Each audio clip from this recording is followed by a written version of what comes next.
મહાભારતની વાતો પરથી આપણી એવી માન્યતા છે કે યુધિષ્ઠિર ખૂબ જ શાણા, બુદ્ધિશાળી અને કાયદાનું પાલન કરવાવાળા હતા. જ્યારે ભીમ લહેરી માણસ હતો. એક વાત એવી છે કે એકવાર યુધિષ્ઠિરે ભૂલ કરી હતી અને ભીમે એમને પાઠ ભણાવ્યો હતો. તો આજે આપણે આ વાત કરીશું કે ભીમે યુધિષ્ઠિરને કઈ રીતે પાઠ ભણાવ્યો. પણ વિડીયોમાં આગળ જતાં પહેલાં જો તમે અમારી ચેનલને સબસ્ક્રાઈબ ન કરી હોય તો સબસ્ક્રાઈબ જરૂરથી કરી લેજો, જેથી કરીને આવી અનેક જાણકારી તમને અમારી ચેનલ પરથી મળી રહે. તો ચાલો શરૂ કરીએ વિડીયોને. યુધિષ્ઠિર ખૂબ જ ઉદાર રાજા હતા.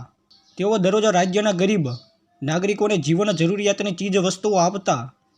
એક દિવસ એક ગરીબ માણસે એના કામ પરથી થોડો મોડો આવ્યો. યુધિષ્ઠિર એ દિવસનું દાન આપી ચૂક્યા હતા, એટલે એમણે એ ગરીબ માણસને બીજે દિવસે આવતીકાલે આવવાનું કહ્યું.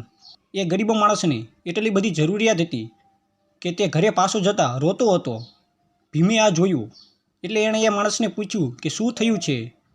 જ્યારે ભીમે જાણ્યું કે એના મોટા ભાઈએ આ માણસને આવતીકાલે આવવા કહ્યું છે, ત્યારે ભીમે યુધિષ્ઠિરને પાઠ ભણાવવા નક્કી કર્યું. ભીમે એક સરઘસ કાઢ્યું અને એ ઢોલ વગાડવા લાગ્યો. લોકો એને પૂછવા લાગ્યા કે શું બાબત છે.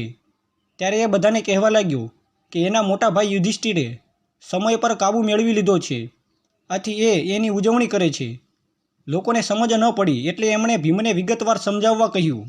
ભીમે કહ્યું કે મનુષ્યને હમણાં બીજી ક્ષણે શું બનવાનું છે એની પણ ખબર નથી હોતી. આપણને એ પણ ખબર નથી કે આવતીકાલે આપણે આ દુનિયામાં હોઈશું કે નહીં. સમય પર આપણો કોઈ જ કાબૂ નથી હોતો, પરંતુ મારા મોટા ભાઈ યુધિષ્ઠિરે સમય પર કાબૂ મેળવી લીધો છે. એમને ખબર છે કે તેઓ આવતીકાલે જીવિત જ હશે, એટલે જ એમણે આ ગરીબ માણસને આવતીકાલે મળવા બોલાવ્યો છે. યુધિષ્ઠિરે આ વાત જાણી ત્યારે એમને પોતાની ભૂલ સમજાઈ ગઈ. એમણે તરત જ પેલા ગરીબ માણસને બોલાવીને એને જોઈતી ચીજ વસ્તુઓ આપી.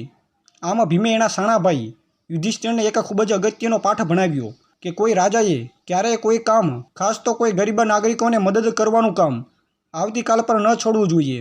તો મિત્રો, આ વિડીયો તમને પસંદ આવે તો વિડીયોને લાઈક જરૂરથી કરજો.